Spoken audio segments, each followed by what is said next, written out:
A Japanese report claims 90% of retired Taiwanese officers are spies, but Taiwan says the figure is made up. More pollutants have blown in from China amid growing concerns for Taiwan's air quality. I've come to Miaoli in western Taiwan, to the home of a man who spent a decade on death row before being exonerated, for a special report on Taiwan's justice system. And for World Wildlife Day, we look at how Taiwan's landscapes are being transformed into havens for endangered species.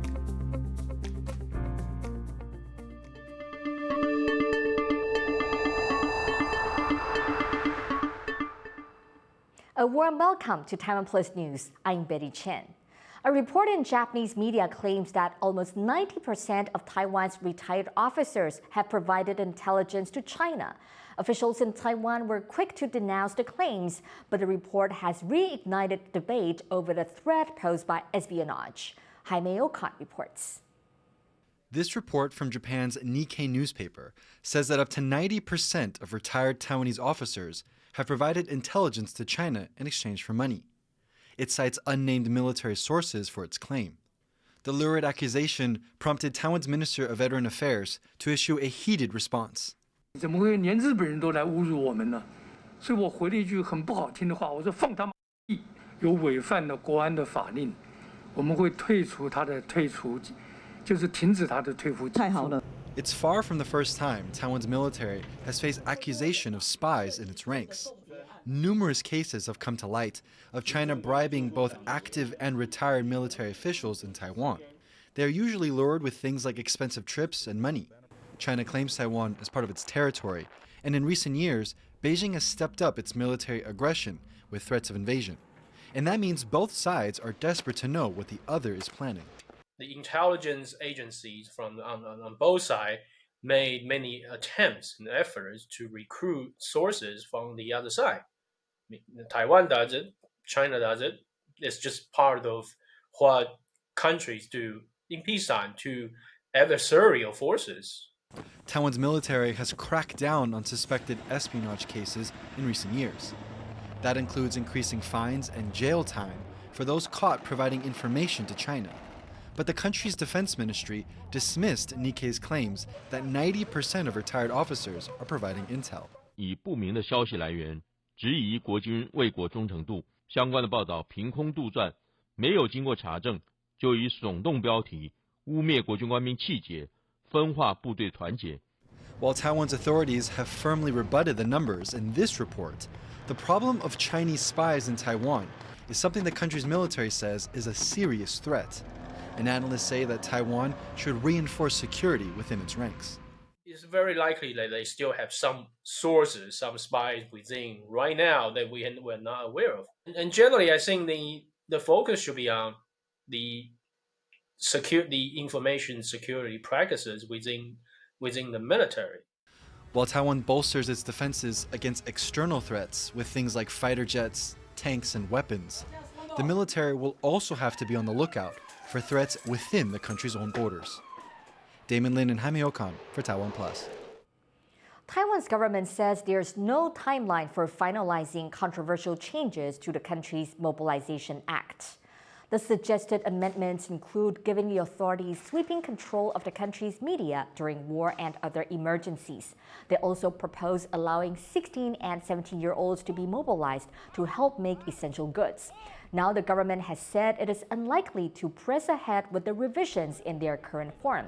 Members of the ruling Democratic Progressive Party, or DPP, have criticized how the changes were handled. 真的是暂时的管制的时候的应该作为，但是当然我也必须说，这一次的全动法相关修法出来的资讯跟整个沟通的状况非常的糟，这是要赶快处理的事情。 Another wave of pollutants blown in from China has settled in cities along Taiwan's western coast. This has fed growing concerns about the nation's air quality. Joyce Zheng has more. An early morning view of a gray Taipei. In the distance, the city's iconic Taipei 101 skyscraper, partly obscured by the haze. Taiwan has been hit with another wave of air pollution blown in from China. It's the third time this year. Early on Thursday morning, the head of the country's Central Weather Bureau posted on Facebook. He warned pollutants from overseas would enter Taiwan from the north. He also said Taiwan's recent dry weather would likely make the effects of pollution even worse. By Thursday night, air quality indexes for Taiwan's western coast flashed orange and red. This signals an unhealthy level of PM 2.5 pollutants.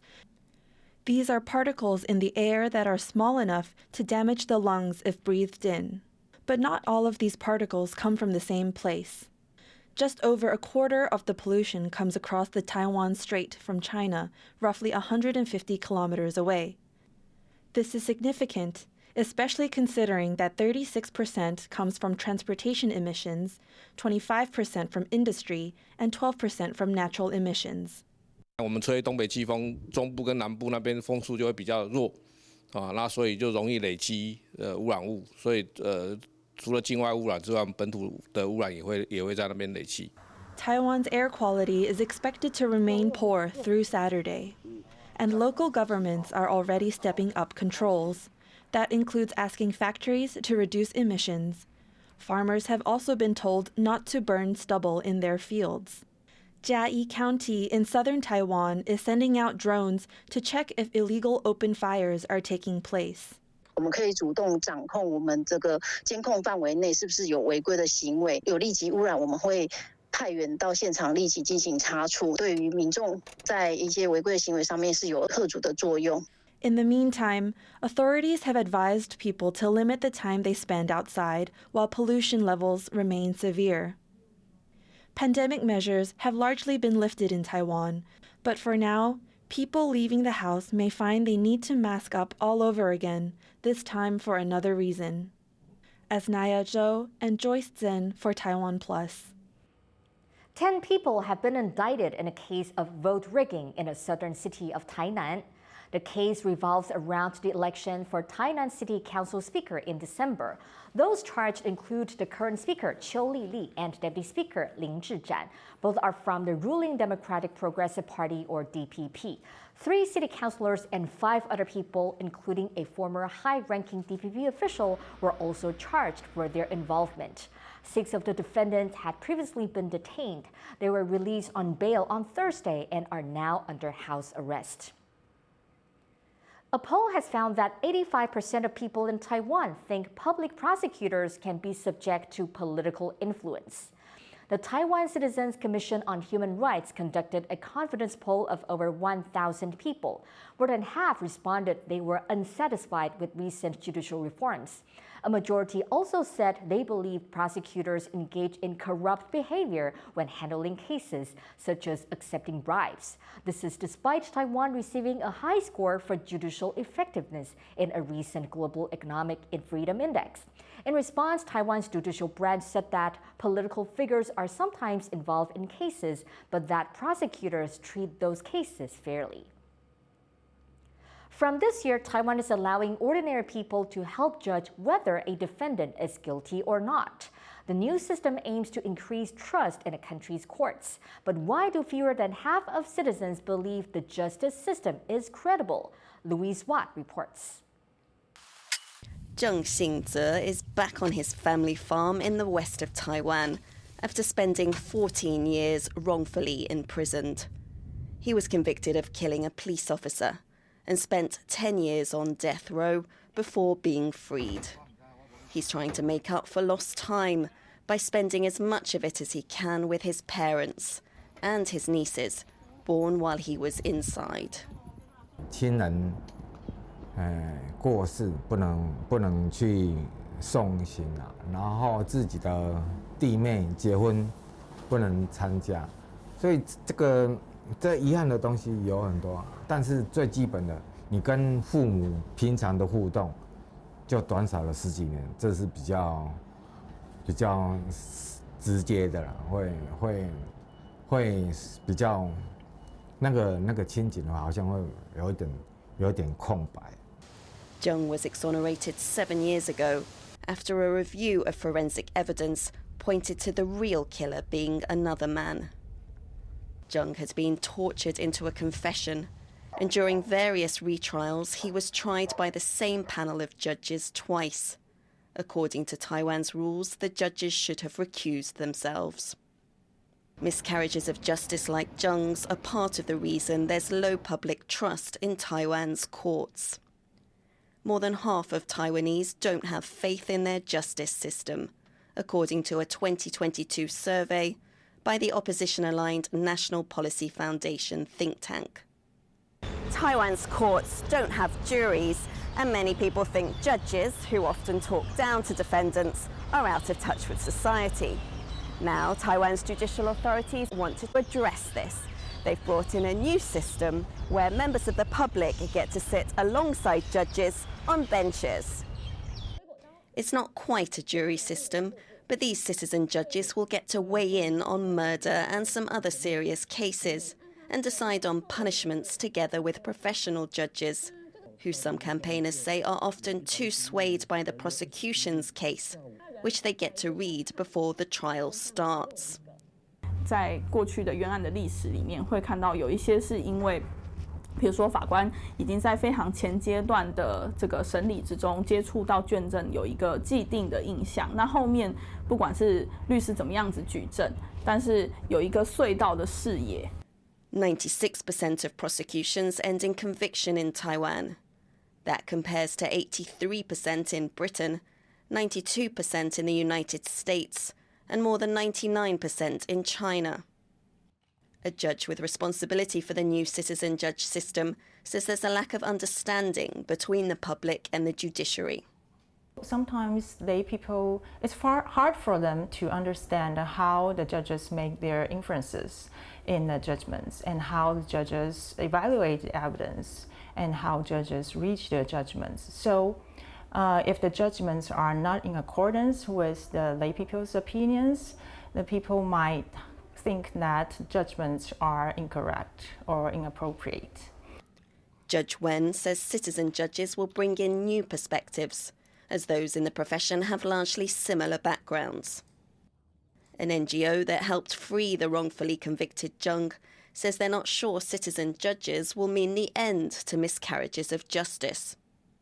那唯一一个担忧是在于，有点害怕，有点担忧说，以这样的一个国民法官制度有人民背书的情况下面的有罪判决，在未来会不会是更不容易被推翻，更不容易被挑战？ Zheng's claim for additional state compensation for torture was rejected in December due to the statute of limitations. But the ruling confirmed publicly that he was tortured by police. No police officers have ever been punished. Yet perhaps unexpectedly, Zheng is hopeful for the future of Taiwan's justice system. 比如说，学校他们是法律系的学生，我都会开玩笑的跟他讲说，我对于目前司法的看法是失望，但是我对未来的司法我是有期待，因为我想要看到你们去改变。But rather than thinking too much about the future, Zheng's now very much living in the present. Having lived through a death sentence and not knowing when his last day might be, he's learnt not to make predictions about tomorrow. Ricky, Irene Wu and Louise Watt for TaiwanPlus. Eastern Taiwan has the country's highest rate of lung disease, partially because of limited medical resources in the area. But now a local hospital is now getting a full-time pneumologist to help address the problem. Eric Gao has the details. Life isn't easy for people with lung disease, especially for those who live in the remote towns of eastern Taiwan. The area lacks medical resources, so some patients need to travel for hours just to get a checkup. 我之前也是肺癌，我开过刀，我都要跑到台北去回诊啊。我们都要跑到台东呢，不然就是那个慈济嘞。 Taidong and Hualien counties have the country's highest rates of tuberculosis, about 50% higher than the national average. Doctors say the disease spreads easily at village gatherings. It often goes untreated, as it has an incubation period of up to 5 years. 以台东地区这个人口大概22万左右，加上盛行率40%到50%，每年新增的结核病个案大概是100位左右。help improve the situation, a hospital branch in Taidong's Cengong Township is getting its own resident pulmonologist. 那我们想的做法就是医生动，病人不要动。我们医生过来这边来助诊的话，那可以让病人更方便能取得这个医疗的资源啦。Doctors will also raise awareness about tuberculosis symptoms. This will help patients in the area know what to look out for so they can get help quickly, something that will be much simpler with medical specialists nearby. Kama Xu and Eric Gao for TaiwanPlus. Coming up, we look at concerns over compulsory sharing of Taiwan's health insurance data. Stay tuned.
Welcome back. You're watching TaiwanPlus News.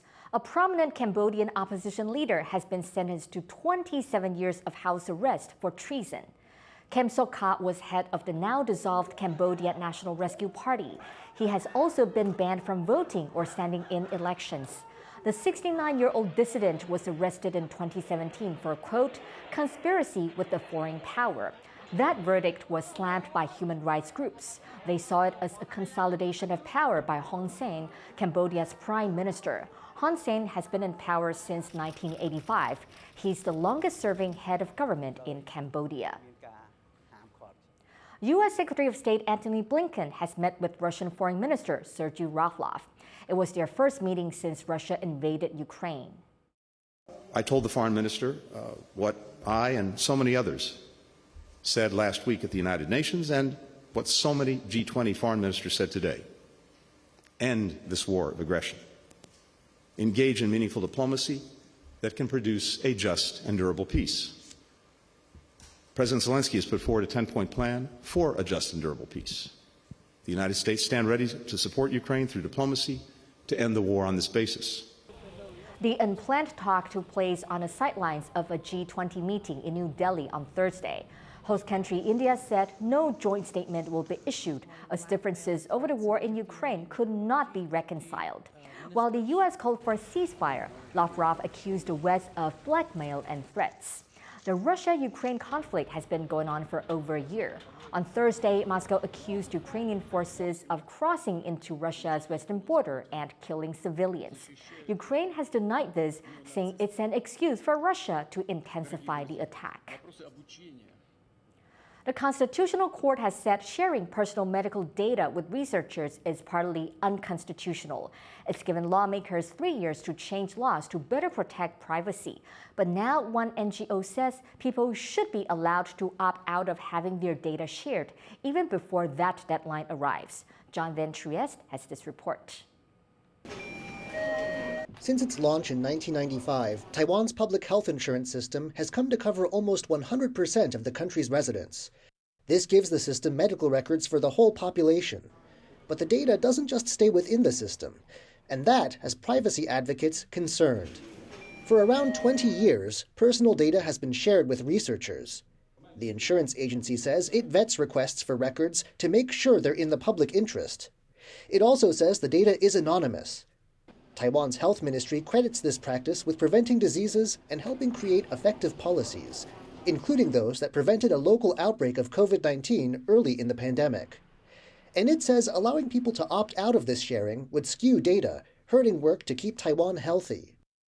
那截至去年的年底，也就是111年的12月底为止，已经超过有8500篇以上的论文发表。如果一旦停止提供外界做利用的话，那我们会担心说，有些像一些疾病研究的时候，或者是我们在医疗服务品质的提升，都会受到一定的影响。那对于整个国民健康的促进，还有整个医疗费用支出的减少方面，都会带来相当程度的影响。But human rights NGOs have spent a decade trying to limit outside access to medical records. They say that with the help of other government data, anyone can piece together whose records they are looking at. Last year, the Constitutional Court gave lawmakers 3 years to amend the law governing the insurance system. Otherwise, people will be able to request their information not be shared. But 11 people have applied to have their data kept private now, including this woman. 我们担心的是说3年之后如果都没有任何动静的话，其实这件事情有可能会被忽视。The Taiwan Association for Human Rights is one group backing the applicants. They say that consent is key, especially when it comes to medical records. 但我们同时也知道说有很多有公利的研究，它是需要运用这些资料，所以呢，我们并没有要求说这个资料库不能再从事目的外利用，只是说如果有当事人他对这些资料有疑虑，以及在修法过程可以涵纳更多不同的团体的立场，修法之前可不可以有更完整的保障？ The insurance agency says it's asked a panel of scholars for its views. An initial report is expected in June, with public hearings to follow. As the Constitutional Court's deadline approaches, it's still unclear how the government will go about balancing beneficial research with the right to privacy. Alex Chen and John Van Trieste for TaiwanPlus. Lawmakers in Taiwan are calling on the government to end the country's controversial Makeup Day system. They say the system, which sees workers and students endure 6-day weeks several times a year, is unfair. 有点像人工加味的这个小确幸，那到最后这种确幸，这个味道会变的。Under the current setup, Taiwan gives workers extra days off to make long weekends out of national holidays that fall midweek. The makeup days are then held to compensate for those extra days off. This year, there are 6 makeup days, an unusually high number. In addition to calling for the government to limit or scrap makeup days, lawmakers have also proposed adding more public holidays. These include Freedom of Speech Day, International Migrants Day, and the winter solstice. Today is World Wildlife Day, and around the world, many are finding new ways of protecting local biodiversity, and Taiwan is no different. Small-scale eco-farming initiatives and financial rewards are transforming landscapes into a haven for wildlife. Sally Jensen takes a look. This is the endangered pheasant-tailed jacana. It's polyandrous. That means one female mates with multiple males. She lays the eggs, but in each nest, one of her mates takes over parental responsibility. He first hatches the eggs and then raises the baby jacanas. In 2007, southern Taiwanese couple Liu Xiaoshen and Huang Shumei invested their retirement funds into developing a jacana habitat from a piece of abandoned farmland. 它原来是杂草丛生。2017年的5月20，我们就发现了一个巢位。那在巢位上已经有第一窝水蛭的蛋。In 2012, there were 41 jacana birds on the shores of the man-made Mainong Lake in southern Taiwan. But soon, the birds started finding new resting areas in nearby lotus farms. This was not ideal for farmers. 那时候我们不晓得那个叫做水蛭啊，一分地的话就2500啊，你给它算一下，损失很大。所以我们最不喜欢它在我们那里。So in 2017, a local bird conservation group took charge of the lake area and turned it into a jacana sanctuary. 因为水蛭长得非常漂亮嘛，是一个明星物种。那营造水蛭栖地那一方面是可以让水蛭一直留在美浓，它也等于是还水蛭一块很久以前被我们人类拿去的环境。The Taiwan Wild Bird Federation says the jacana population's rebound has been helped by regenerative agriculture. It's had a great effect on Taiwan's wild bird populations. In fact, a lot of Taiwan's birds, they don't have wetlands to use anymore because a lot of the natural wetlands have unfortunately been destroyed in the past, especially in the later part of the 20th century. So many birds, they rely on agricultural lands now in order to fill that space. Across Taiwan, there are now several areas used for jacana conservation. In the past, the endangered jacana was threatened by habitat loss from land development, chemical and pesticide use, and the changing climate. But now the government is rewarding farmers who protect endangered species and important habitats through a program called Payments for Ecosystem Services. It's a scheme that's been implemented in countries around the world. It aims to promote the conservation of natural resources and wildlife through financial incentives. 大家接触入门之后，我们找出这些有心农民他们遇到的问题，这样我们才可以去把一些制度的层次设计得更清楚。 Payments for Ecosystem Services was launched here in Taiwan in 2021, but has since grown exponentially with more people signing up. The Forestry Bureau has responded by adding more regions to the scheme and another endangered species, the Formosan black bear. The poster child for Taiwan's endangered species lives in mountain forests, but a recent spate of attacks on the bears prompted authorities to include them in the initiative. And while it's still too early to say whether the scheme has been a major success, early figures suggest this could be the dawn of a new era for Taiwan's farmers and the wildlife. Chen and Sally Jensen in Tainan for TaiwanPlus. Thank you for watching TaiwanPlus News. Remember to download the TaiwanPlus app for more stories of Taiwan and around the world. Finally, today we leave you with images of the classic car show in London, including collections from members of the famous Beatles. I'm Betty Chen. Take care and see you next time.